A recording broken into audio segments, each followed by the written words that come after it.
Hey guys, in this video I'm gonna show you how you can fix connection failed error in Battlefield 6. It's pretty easy. All you have to do, just here in the search bar we're gonna type view network connection.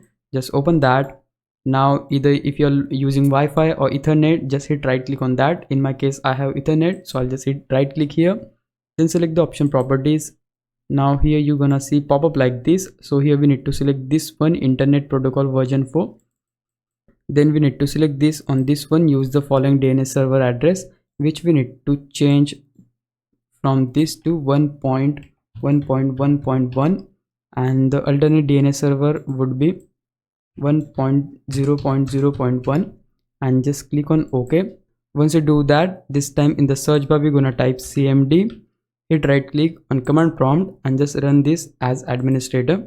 Here we're gonna type ipconfig space /flush DNS and just hit enter. After you done this, the DNS resolver cache is successfully flushed. Now you can close this, then restart the PC and relaunch your Battlefield 6. It should work now. So yeah, that's pretty much of it. If you found this video helpful, please leave a like, subscribe the channel. I'll meet you in the next one. Bye bye.